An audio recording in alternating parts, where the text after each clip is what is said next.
What's up, YouTube pedal people? We have another one of those reviews that's difficult because it's a compressor. Compressors are difficult because they're a great tool. They make playing easier. They serve a purpose, but they're not sexy in a way. They're not like, oh man, listen to that great distortion, or oh, listen to that bing, bing, bing, bing, delay, or phaser. No, none of that. It's just like, oh, look, my note is there longer. Oh, look, the attack is spankier. It's more subtle stuff.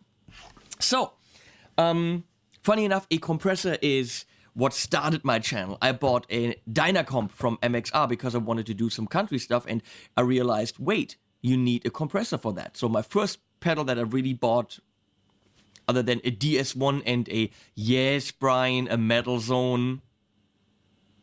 Yes. Wait.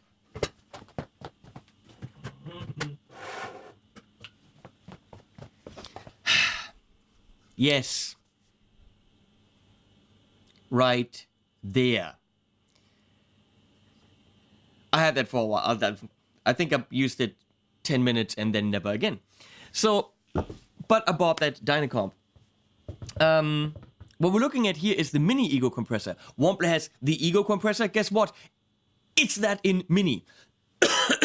For those of you who don't know quite exactly what compression does, let me jump into it really quickly.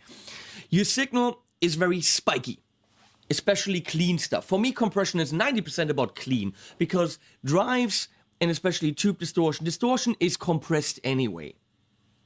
So, that depends on how and which one it is. So, here's what we're gonna do. Ooh, wait, I need that light. Much better! Much better. I probably didn't have that on before. Damn it!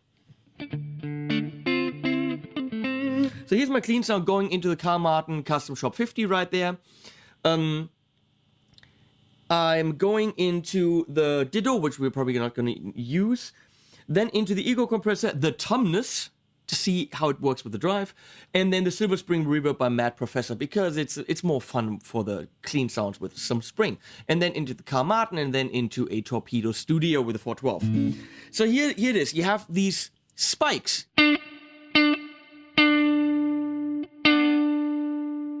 Clean sounds have a very, very big level, and then they very quickly go away, which you could see if you could see the waveform that I'm recording right here.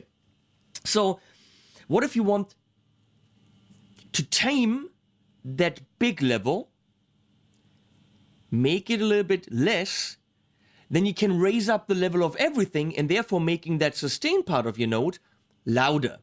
That's one thing you can do with compression. And that's what you can do. The sustain part will raise the threshold, lower the threshold. So at a certain level, at a certain point, instead of your level getting 1 dB louder, it might only get half a dB louder. Let's say we have a 4:1 compression, that's called the ratio, which is set in this thing, you can't change it. For every 4 dBs that your signal actually gets louder above this level that you're setting with the sustain knob, you're only actually getting 1 dB out of it. So 4:1. The real signal's getting 4 dB louder, but the compressor only lets 1 dB through. So it squishes it above that threshold, which means those peaks are tamed and your quiet parts can now be raised up, and that will result in the appearance of more sustain, when all you did is you made the quiet parts of your sustain. You made them louder, which you could because the loud stuff is now quieter. Attack. Now attack, here is a switch. Which means you have more attack. But there's also an attack knob on some compressors, which means after it hit the threshold, after you hit that level that you set with your threshold or sustain knob, how soon does the compressor do its job so that the spiky portion gets retained and then it compresses? In this case, that's not what it does. It actually gives you more attack. Then you also have a tone knob, which I love. One of my favorite compressors is the Diamond compressor because it has that EQ knob to dial in the high end. Here, you can do that with a switch if you're a leprechaun because it's a tiny switch. And then you have a blend knob, which is for parallel compression. So your real guitar stays, if you're, let's say, at 50-50, real guitar stays fully in there and the compressor signal gets mixed in. So the fatness of the compressor comes in while your real guitar signal is untouched. I hope that makes sense. Volume in this case is also called, on a big compressor, on a studio compressor, makeup gain, which means that's how much you're raising the volume up. So here's my clean sound without the ego compressor.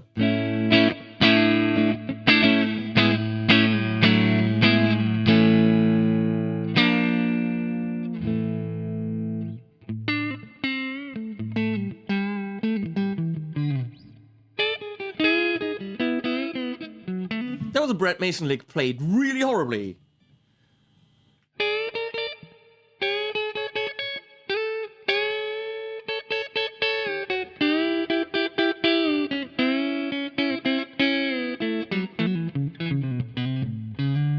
Something like this.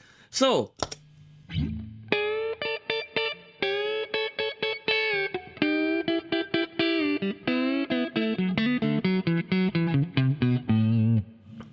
subtle what it does there.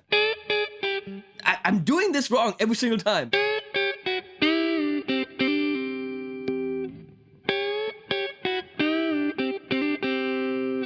Maybe I should get the volume up a little bit more.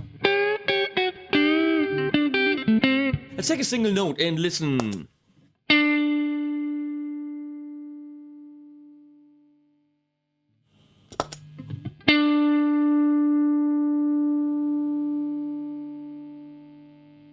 That's not subtle. The note is much richer for a much longer time. By the way, this is a Maybach Telemann. This is not a Fender.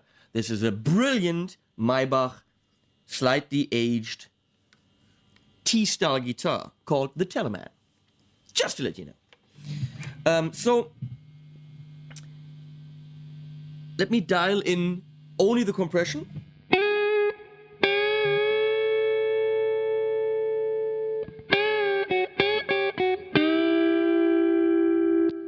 Ow! This is a hard clicky switch, not like most of the Wampler pedals.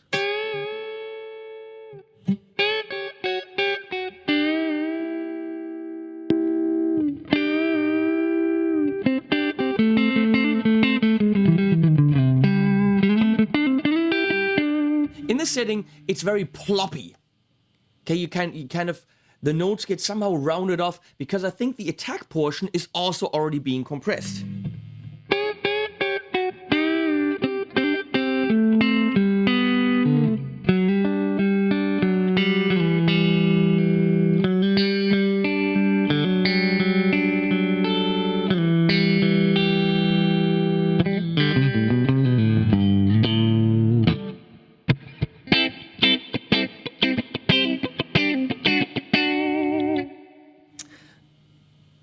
Now dialing in the guitar, the original signal a bit more.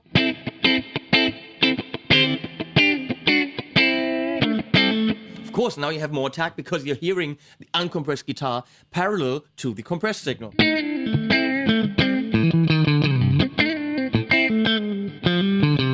I love that sound.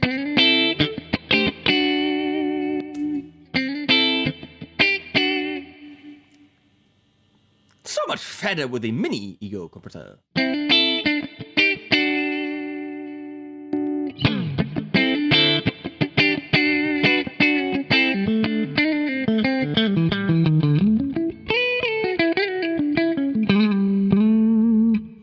So now the pièce de résistance, the attack switch.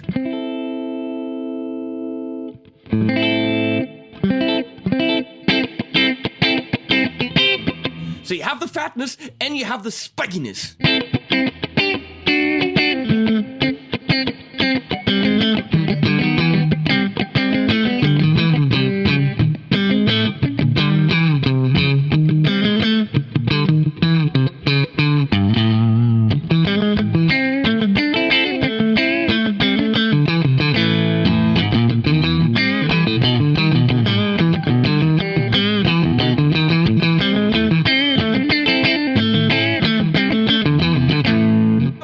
nice Celine Dion for you right there. Off the album that had My Heart Will Go On It by James Horner. Maybe not. If I turn this off now, all of a sudden the fun goes away out of the room.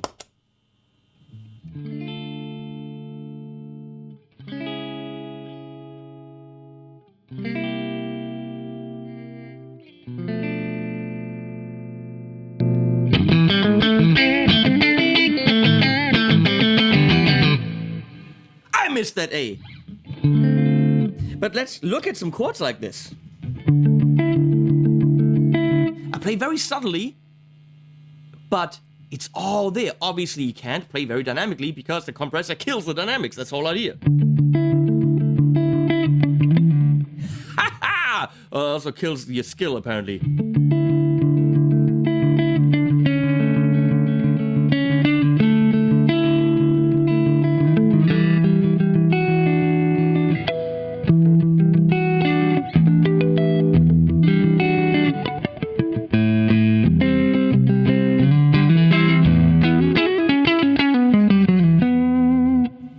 It's fun, but we can go further because that thing that diamond compressor has, which I like, is right here in the Leprechaun switch.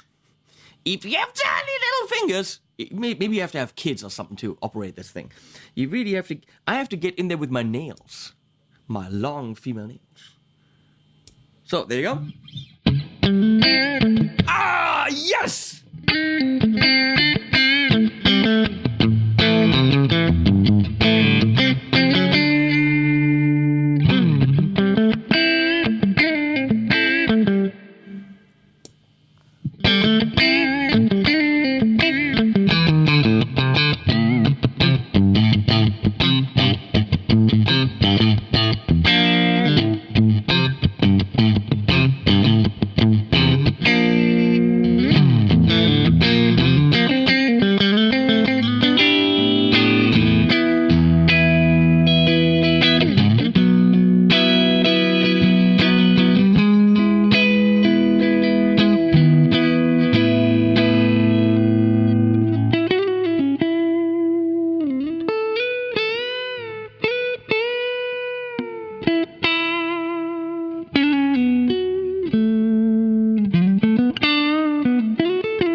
Doesn't go up and down at all. It's just, it sounds different because I'm attacking the strings differently, but the volume at this rate pretty much stays exactly the same.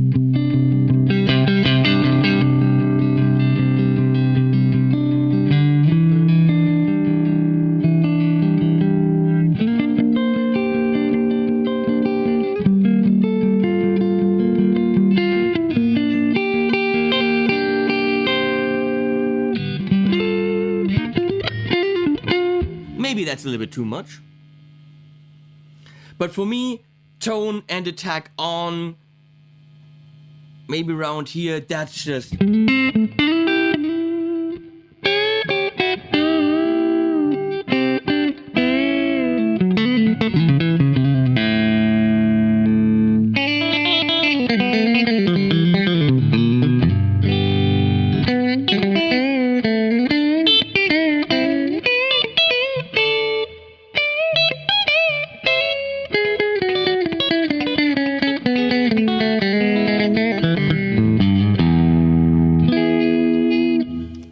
Play that, Dave Mustaine.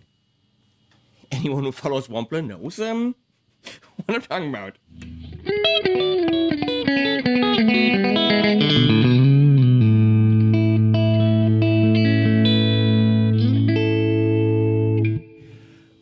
I could go on forever. This is fun. Let's talk to Brian. I don't even know what we talked about. It's been a while. Let's listen to it. We have. I can't tell you anything about this eensy beensy wincy tiny ego compressor because I haven't played it. So anything you want to tell our viewers? Well, I mean, it's based on the bigger version. The main difference is the sustain, not the sustain, the attack is on a switch. Instead slow of a and knob? fast. Instead of a knob. Okay. And then the bright switch, of course, the bright is on a switch rather than a knob. So off. Our tone is like an added bright, okay? Yeah, it's basically adding a little bit more presence in. Okay. Technically, it's actually taking out one of the filters from like a Dynacomp-ish style circuit. So it's taking out one of those filters, which allows it to be brighter. But yeah, and you'll also notice, like, if you have the blend knob like way down, let's say 9 or 10 o'clock, you're not going to notice a whole lot of difference in that tone switch or the bright switch because you're using so much clean signal. Okay. That bright switch is only affecting that compressed signal, so it's not going to affect your clean signal. Of course. Okay, I get it. Yeah. Cool. Well, that definitely helps in making the video go smoother, and me not sitting there like an idiot going like, why doesn't it do that? Which, if you've seen some of my videos, I leave that stuff in there because if I look like an idiot, it's better than, the pedal looking like an idiot. So, thank you, and I guess I always have to remember that we're actually in those demos. Here we go. Do we need to test it with different amps? Oh, we want to test it with the Tumnus. That's what we want to do. Let's try this. Let's get attack and tone down. Tumnus on.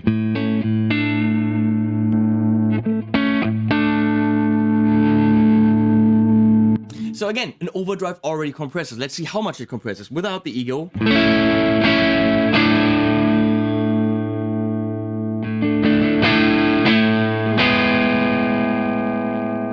So what if you like that sound but you want more sustain?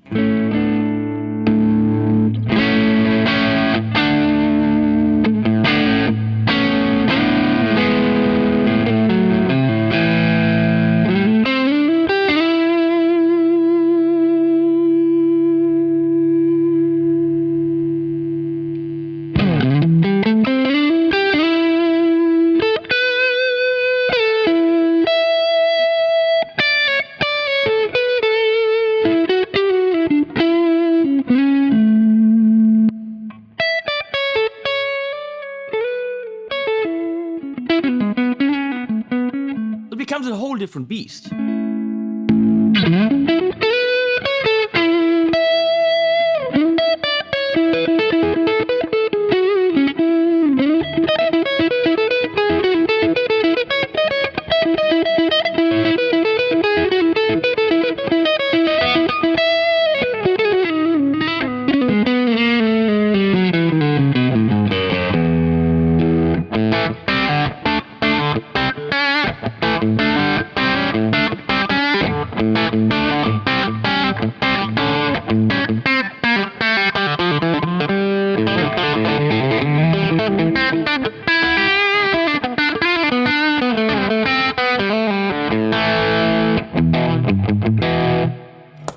Holy crapola!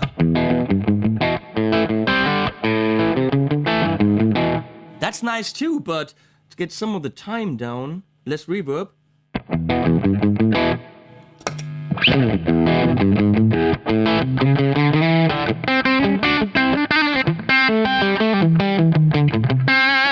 If I made a blues board, it's right here! Ego, Tumnus, Silver Spring by Mad Professor.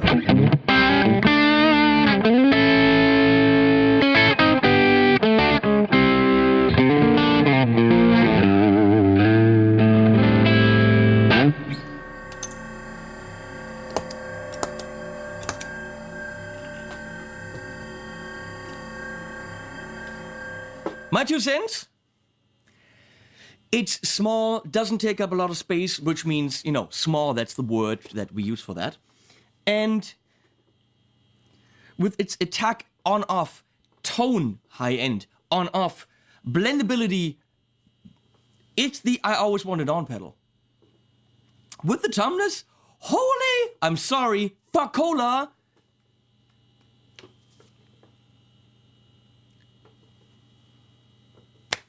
If you're looking for a compressor, there are some options out there. As I said, I love the diamond compressor, but for me, the diamond compressor is a great thing for those clean sounds. This is more flexible because of its blendability and the attack knob. This is more flexible, but goes in the same direction. Maybe the Diamond just got a competitor in my best compressor I know book. I think it does.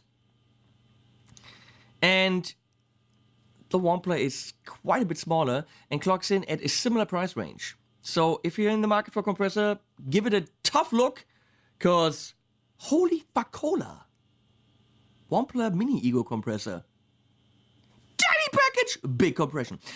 Links are under my video, which is under the... And also link to my Patreon account. Please use them if you want to support me. Go to Patreon if you want to support me. And if you want to look at some animals, they're coming now.